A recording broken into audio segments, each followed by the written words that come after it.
Hello, everyone. This is Spencer from FSElite. Today, we are doing another deep dive into XPlane 12, focusing on air traffic control. Today, we are joined by Jim Kier, lead developer of the ATC system that is being developed for the program. Jim, how are you today? Yeah, all good, thank you. It's nice to talk to you and nice to get to talk to other people about it for the first time as well, really. And can you tell me a little bit about yourself and how you got into flight simulation? I got into flight simulation because that was pretty much the only thing open to me at the time. I think probably like a lot of people, I wanted to fly as a kid and a teenager. I considered joining the Royal Air Force and ended up not because I realized the military lifestyle was not for me. And that left options fairly limited. So home simulation was kind of the way that you did it if you couldn't afford to go and get pilot training and buy a plane. So this probably started back in the 80s with the likes of the Microprose, F-15 Strike Eagle and Gunship, more sort of flight simulation games, Mm. and Chuck Yeager's Advanced Flight Trainer and things like that. And then once home computers became a bit more powerful, on into some of the more advanced things, the early days of the Microsoft one particularly. Other than that, yeah, I've been doing flight simulation since then. I've since have got a pilot's license and still spend more time in front of a screen than in a plane. And obviously, this flight simulation hobby has turned into a career for you now as you now work at XPlane. Can you talk about what path you've taken to ultimately get your role on the XPlane developer team? A long and convoluted one. Um, I started doing development for fun because it's what I do for fun. I write code. I know. Uh, Mhm. a long time ago, I worked for the British Antarctic Survey and certainly had a lot of spare time on my hands. Frantic activity as well, but a lot of In spare time on Antarctica? my hands. Yeah, yeah, I was down there for 2.5 years, and you begin to crave other scenery. So having the flight simulator available there was fantastic because I could basically go anywhere in the world. But I started developing some scenery based on where we actually were. And when I was there, I had the fantastic opportunity to get out in some of the planes that they had there during the summer. So that was the first time I actually got hands-on in a real plane, was the Howland Twin Otter, going out to the deep field sites where we were doing maintenance. They required a co-pilot, but they didn't have enough people to have a real, P1 and P2. So all of the wintering staff were co-opted into the co-pilot role, but it was quite a long day sat still, and most people didn't want to do it. So once the pilots found out that I flew simulators and was fascinated, and I loved the older planes like the Twin Otters were, Mhm. I ended up on the plane more often than not, and actually having a chance to fly it on the longer legs as well. So yeah, fantastic opportunity. And after that, I just carried on with developing little tools for myself for scenery development. I developed bigger tools. Some of them I sold myself, so there was some stuff that was used commercially by scenery designers. A guy called Holger Sandman, who did some very successful commercial stuff Mhm. for Flight Sim 2000 onwards. I developed scenery editors. Again, this is all for the Microsoft Sim. The FSX Mission Editor was one of mine. And later on, probably the first step into the professional side of things, if you like, was Dovetail Games licensed that for Flight Sim World, which was a licensed edition of FSX. Mm. And I did some contract work for them. First of all, just customizing my tool to fit their requirements, but I ended up doing a lot of work on the simulator as well. That lasted Mhm. about 18 months or so. And then when that finished, I went off on my own and started developing Traffic Global, which was for XPlane. And that turned out to be a success. And I assume that got me noticed. And I just applied to a job advert I saw on the Laminar website. Here I am. Wow. And how long ago was that you applied and started working at Laminar? Last April, I think. So just over a year now. Is that all? Wow. So Yeah. April 2021. Yeah. Yes. Yeah. Wow. Okay. So let's then get into what you've been doing then for the past 13 months since you joined Laminar. Getting into the XPlane ATC, what items and functionality have you added to the ATC procedures and how ATC functions? And what items have you added? And then specifically, or more generally, what has XPlane 12 added that XPlane 11 didn't have? Right. That's quite a big question because there's several different types of area that are covered.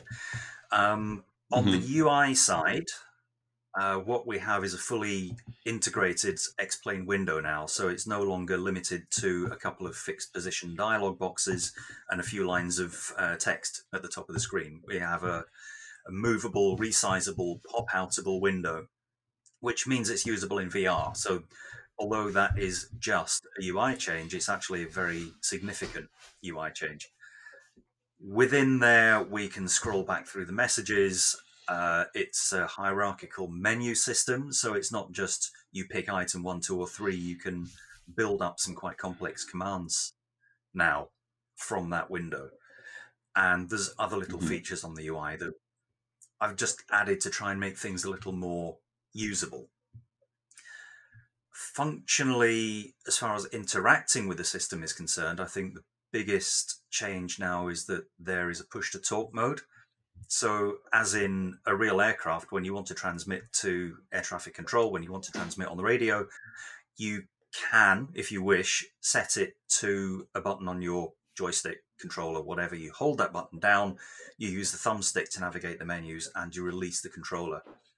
And again, that sounds like a very simple thing, but it means that if you're using a HOTAS system, you can interact with the air traffic control without going back to keyboard and mouse, which, even if you're just flying on a flat screen, that is completely immersion breaking.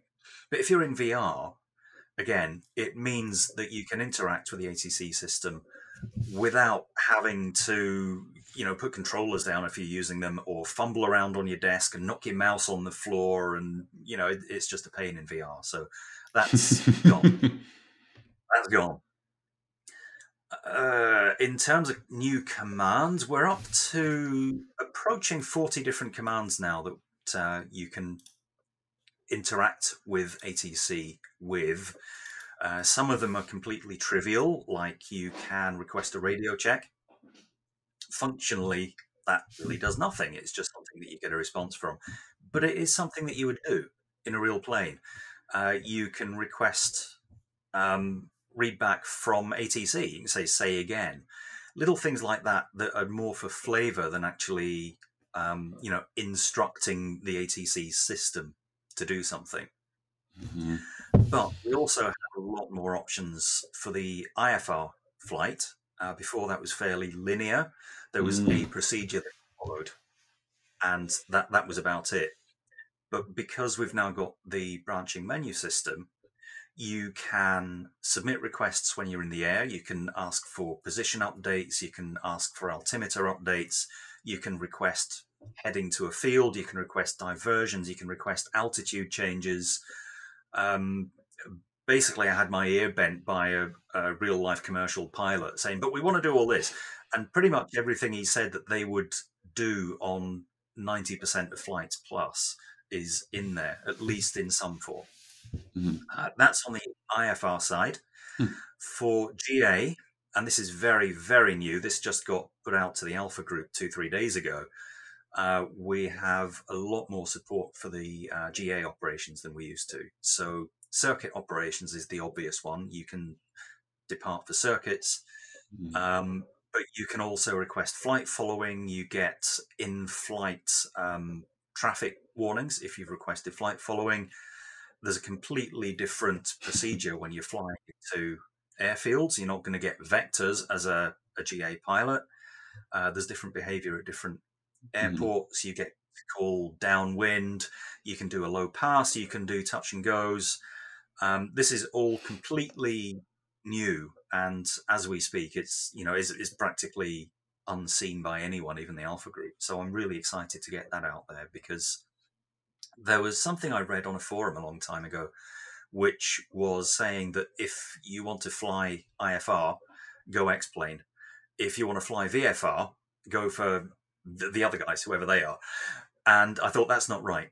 That there is no reason that XPlane can't provide some VFR experience. So there's been a lot of effort put into providing at least the basics of a VFR experience, and hopefully more than the basics once people actually get into it, interact with it, once I get the bugs out of it. And people can then actually just get in a 172, take off, bimble around airspace, but actually have a moderately realistic interaction with air traffic control.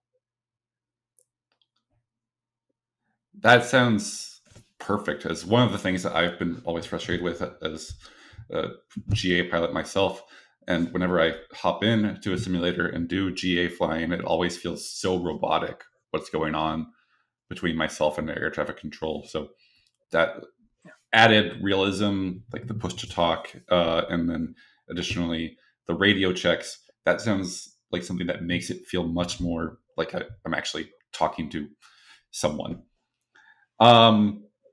So jumping a little bit more into VFR flying, in the keynote a couple months ago, you stated that to support VFR flying, the aircraft have new states. Can you talk more about what that means and how that enables a better VFR experience? The states is really a reflection of how the ATC system works internally. It's a state machine, which is just a fancy way of saying that it tracks roughly who you are and what you're doing. And then from each potential state, you can respond to a real world event, or you can send a request that then sends you off into a different state. And there's a transition as you get into that state. So one state would be you are on the ground and you haven't asked for anything. The next state would be you're on the ground and you're taxiing. The next state might be you're ready to line up.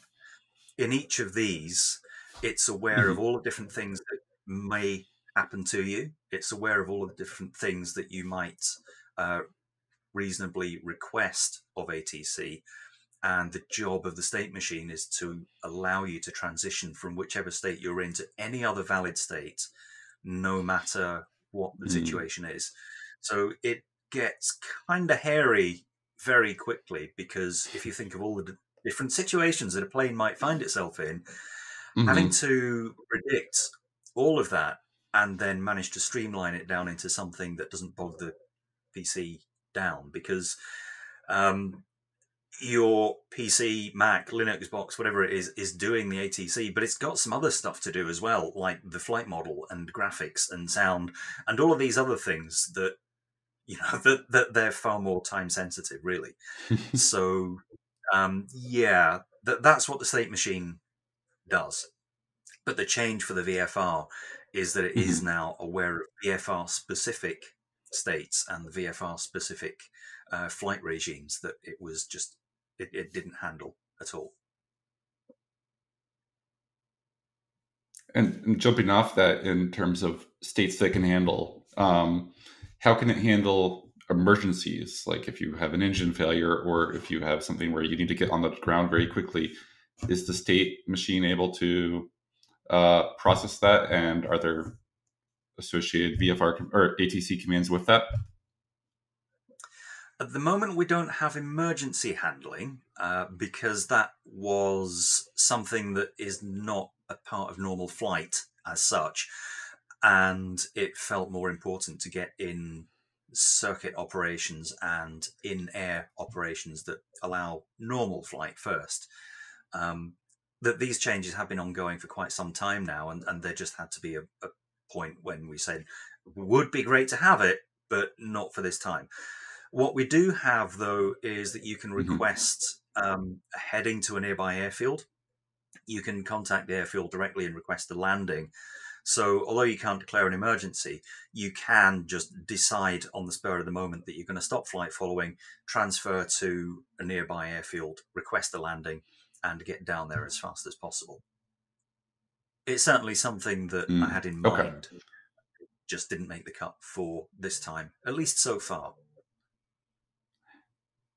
That makes sense. I mean, focus on getting the normal flight squared away and then start thinking about later on how to get Yeah. those more complicated situations implemented. Okay. Moving from VFR to IFR. So you talked a little bit about IFR procedures, and one of the things that a lot of people talk about in terms of ATC and IFR integration is that if you really want to follow IFR and real world procedures, most ATC systems that they found in flight sims do not provide the functionality and effectivity to match what you would find in VATSIM, for example. How would you compare the experience that you are able to create in XPlane 12 to what somebody could find in VATSIM and creating a really good IFR experience for someone? They are different things, and I think they're for slightly different purposes. If you're on VATSIM, then yes, you're interacting with a human controller, and there's other real world pilots around, and you are in a similarly pressured environment that you would be. It's not nearly quite so pressured as it would be if you were in a real plane doing it, but it's still a fairly high pressure environment. Mm-hmm. The upside of that is that you are always going to have a much more varied experience, different controllers, other people who may or may not know what they're doing on the air at the same time. By using the simulator only version, it's a much more accessible experience, I think. You don't have that pressure of, am I going to say something daft? It was certainly one of the most stressful things that I found when I was learning to fly, get my real world pilot's license. It wasn't flying the plane, that kind of came naturally after flying simulators for 30 something years. It was dealing with air traffic control because I'd never had the chance to practice it.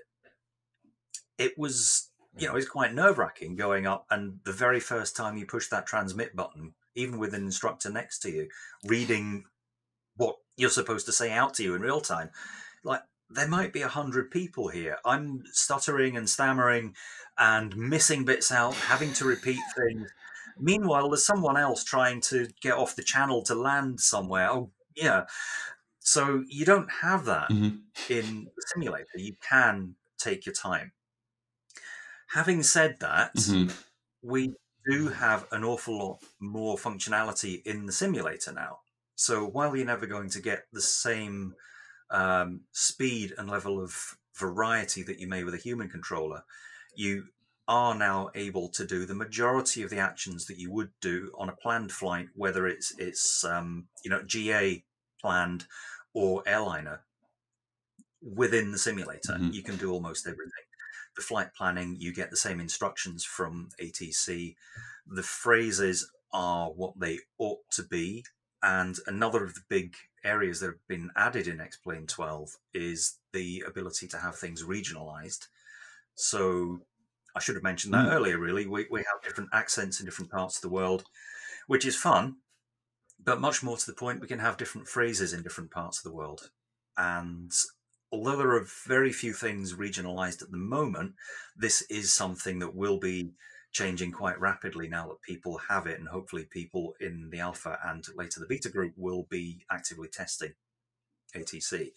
I Mm-hmm. do have access and some very, very good advice from real world commercial pilots who are very much on the ball and are very patient in keeping me right where I've got something wrong for a region.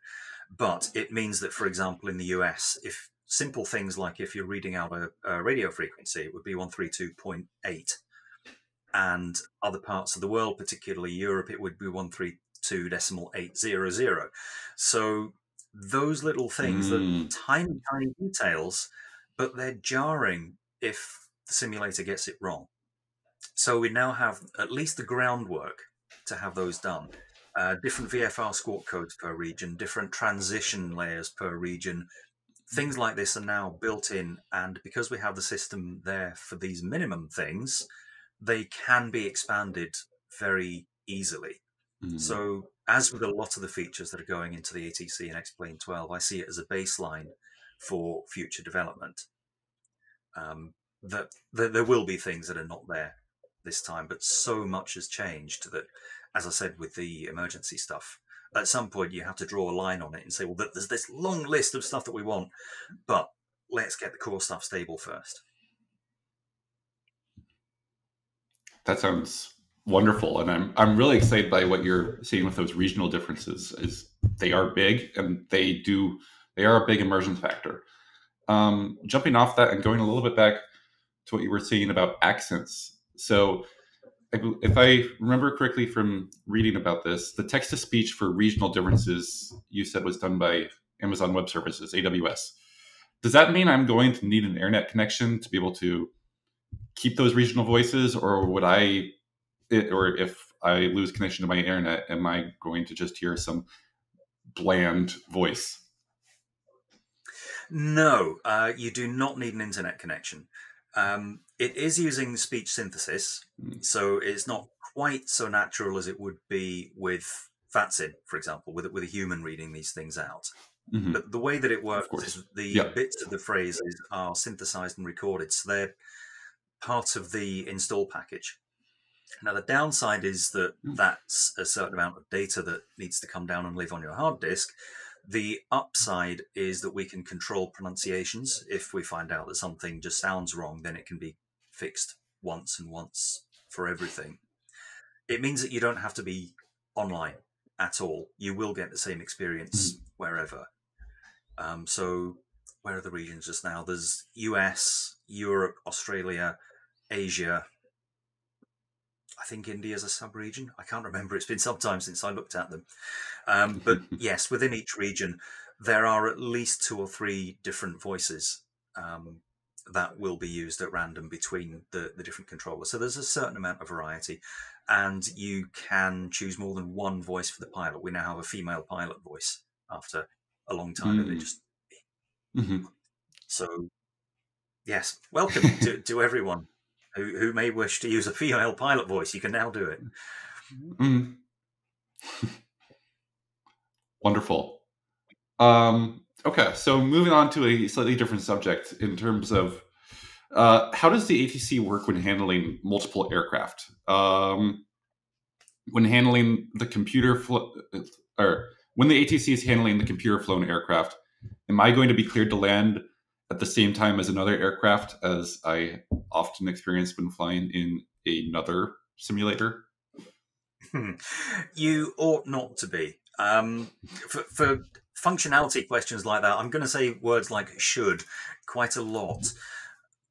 You ought Okay. not to be. It is aware of all of the aircraft that are in use by that are being controlled by a single controller. It is aware of aircraft distances, for example, and it will try to keep separation as a real controller would. Having said that, it's not always quite so easy as it sounds, because every aircraft is being flown individually, and if one of the predictions about how long something is going to take to get to the runway, for example, is slightly off, then perhaps the next one coming in comes in a bit too close. But it does try very hard not to do things which will get aircraft on top of each other. I know there's a couple of situations where it is still doing Okay. that, but it should be a lot better than it was. Okay. Makes sense. Um, moving along. So, for new users who are just getting into XPlane or just getting into flying, don't have any experience, there are a lot of people who are just intimidated by the ATC experience and just decide, no, I'm not going to open that. It's scary. It's annoying because they're telling me what to do and I don't want to be told what to do. So there are people who are intimidated by ATC if they're new users. How well does the system work as a teaching tool? And does the system come with suggested messages to make things a bit easier for those users? Yes and yes. As I was saying about VATSIM, it's great for getting a really realistic environment, but if you're not quite up to that level Hmm. yet, if you're just beginning, if you've never used air traffic control, whether simulated or real before, then it can be completely overwhelming. When I was talking about this to one of the pilots who's on the team, and I was saying that my most stressful thing was learning the air traffic control and talking to remote controllers, and he said, "You have never experienced anything until you've flown into Heathrow." He says he still has cold sweats about the first time he flew into Heathrow. So it's not just me. So yes, if you're a Hmm. beginner, this is particularly targeted to you. And I've had to squabble gently with people to get some of these beginner features in there for things like, no, no, no, that's not right. Everything should be, and it's like, well, yeah, but if you're learning, if you don't know what you're doing, if you don't want to embarrass yourself on radio, even if it's simulated radio going to a live controller somewhere else, then this is the Hmm. great place for you to learn. Um, it won't get you to a point where you can pass the radio traffic exam, but it will at least give you the right feel for Hmm. it. And you can practice it. It doesn't matter if you get things wrong, just reset the flight, turn off air traffic control, stop dealing with it. Hmm. But yes, when you come in and use the menu system, it's structured so that the most likely or most common things that you would say are right at the top of the menu. So if you have no Hmm. idea what you need to do, basically look at the top item and see whether it sounds relevant. Um, the actual menu items are done so that they try and avoid jargon. It's more a description of the kind of thing that Hmm. you're asking for rather than a terse phrase in the exact language. What's actually spoken on the radio Hmm. should be the terse phrase in the exact language, but the menu system should very much guide you through it. And there's no hurry. You can take your So the time. menu system is has a simplified text message of what would actually be sent out. Yes, yeah, it's intended to be guessable by pretty much anyone. You're in the Mm. plane, you know roughly what you want to do, which of the top two or three options are the ones that you want. Uh, and that happens all the way through the flight. If you're in flight and either flying VFR or if you're IFR and just in the middle of a long leg, there may not be any Hmm. particular action that you have to do right now, but the most likely actions that you might request are at the top of the list and the least likely ones at the bottom. Hmm. Okay. And for those New Year's users who still are not interested, as much as it may break your heart, is there a way to disable ATC or um, and just fly without it, or do you have to work with it? No, no, no. It's Okay. entirely optional. If you're just not interested, then just switch off the entire system. That's fine. You don't have to interact with it. You're not going to get yelled Hmm. at if you just hop in your Cessna and take off. It's entirely there as a service for you to use as a simulator pilot. Hmm. But having said that, it does add a Okay. nice layer that you wouldn't otherwise be able to get. One of the things that I've read quite a few times about home simulators is that there's no point, there's nothing to do, which I Hmm. disagree with, but I can see where people are coming from. You can get in there. It's like, well, where am I going to go? I'm going to fly over there. It's like, well, fine, but I flew over there yesterday, and it's the same thing. But if you're dealing with the air traffic control, it gives you a whole new level to the experience for things that you can do. You can Hmm. practice air traffic control tests. There's more interaction. There's a lot more interaction. And when it comes down to it, it's something that you can't avoid if you're flying in the real world.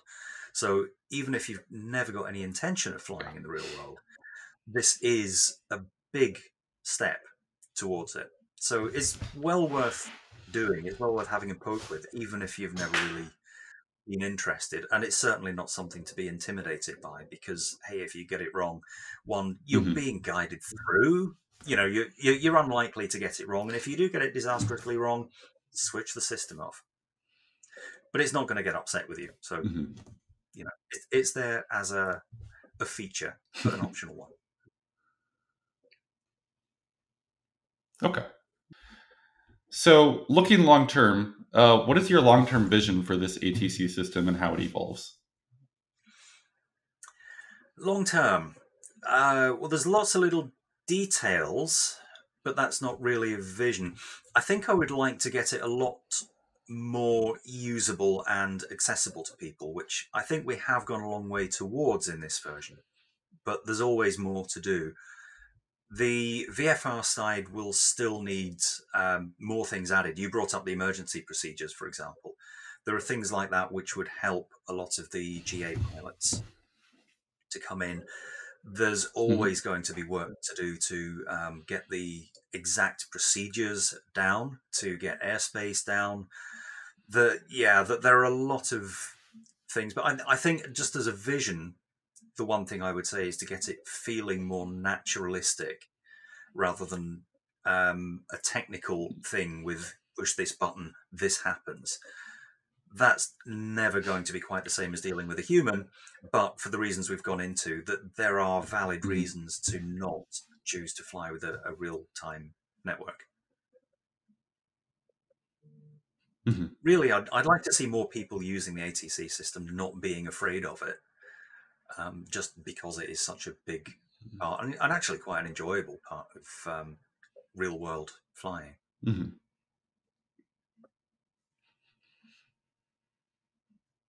I fully agree with that. And in closing out, do you have a few words or thoughts as to why this feature is so important to XPlane and why you view gain air traffic control is so important for putting together a great flying experience?